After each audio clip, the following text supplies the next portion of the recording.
we got our favorite character, Justice Roy Moore. Do you guys remember when he was up here in Tacoma speaking at the Pierce County Prayer Breakfast?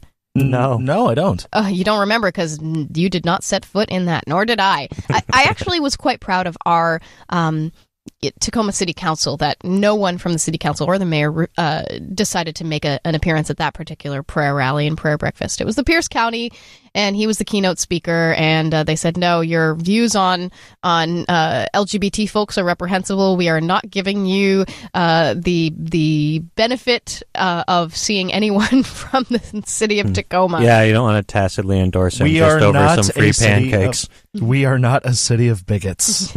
So Justice Roy Moore, he's Alabama Chief Justice. He issued an order to the state's probate judges to stop issuing marriage licenses to same-sex couples.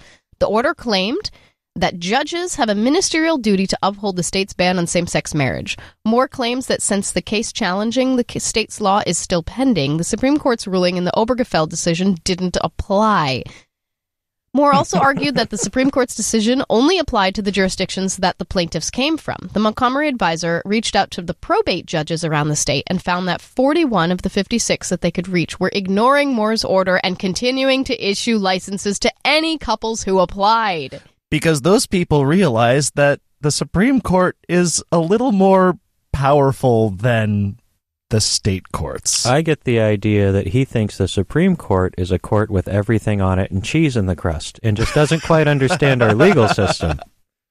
I'm wondering about these 15 probate judges that were not ignoring Moore's order, and I wonder from the perspective of that, are they wanting to not upset their particular chief justice in their state? Are they hoping for promotion? Are they hoping to, just say, well, I'm throwing my hands up in the air. I can't possibly be advised one way or the other. It's not my place. And if that's the case, are they more against LGBT folks getting married, or are they and not wanting to tick off the higher ups, or are they actually wanting to refuse to issue marriage licenses but want the plausible deniability and not be directly labeled a bigot and just say I'm just following orders? I feel like if you asked all 15 of them that, you might get 15 completely different answers involving anything from I need my pension to stay intact if a judge gets a pension. I mean, I don't want to speak for these 15 judges, but I would say at least 3 of them are probably bigots. Oh, yeah. Well, I mean, like you get... and one of them's an Apple fanboy. I'm sure that 3 out of 56 of any group of people you're going to find are going to have some bigoted leanings. But does anyone know if these judges are appointed or elected? I actually don't know in terms of how Alabama works at this point. I know that in this case, Roy Moore, he was acting not in a court ruling, but speaking merely and giving a directive as the head of the court system in Alabama. In his capacity as someone who can tell other judges what to do, he was acting in that capacity. Right, but he wasn't settling a case. Exactly. Yeah. Just issuing his opinion. Mm-hmm. Oh, man, and it's unfortunate that you could have an opinion like that would have weight, and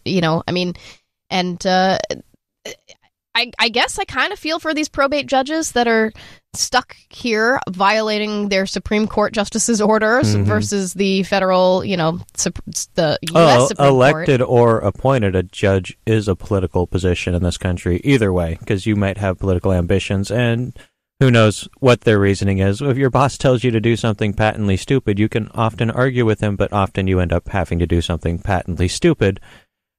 Yeah. Your best thing to do is just save that whole email stream. That's what they tell me. When someone tells you to do something dumb, save the email stream so that when they throw you under the bus. So judges, save all your emails from this lunatic who doesn't understand that the Supreme Court is not a pizza. If the Supreme Court were a pizza, would it really be the everything with the stuffed cheese crust? No, there'd be a segment of it which was very traditional and backwards. So calzone?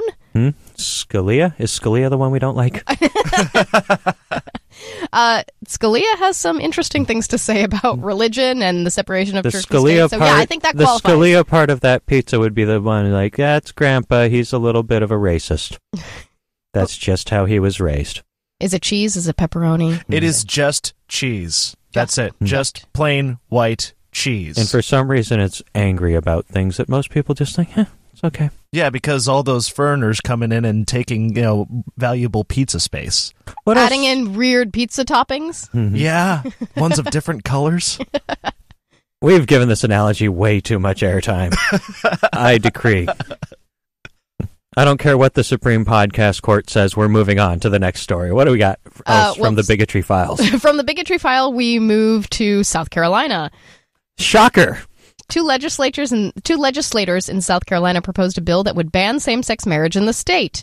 State Representatives Mike Burns and Bill Chumley introduced House Bill 4513, the South Carolina Natural Marriage Defense Act. The bill would define marriage as between a man and a woman and order the state attorney general to defend the law against any challenges. Chumley said, "People who love the state and know that we love freedom, I suspect that a lot of them see this as I do." Yeah, people who love freedom often want to oppress people in the exact same ways. They also have the same set of testicles hanging off the back of their Ford F-150 that they bought. And what better way to promote freedom than by, literally taking it away? Yeah. The Natural Marriage Act. Is there a reference here to biblical, the biblical idea of marriage? I haven't actually found it in House Bill 4513, but what I'm just baffled by is that this particular article comes from 2016, 2015. I mean, as opposed to, you saw a lot of these in 2002, when you had legislatures trying to, put these laws into effect, or ballot initiatives saying, hey, we're not going to be like Iowa and Massachusetts. We're going to enshrine this into our Constitution, or we're going to enshrine this into our legal system, into our legal code at the state level.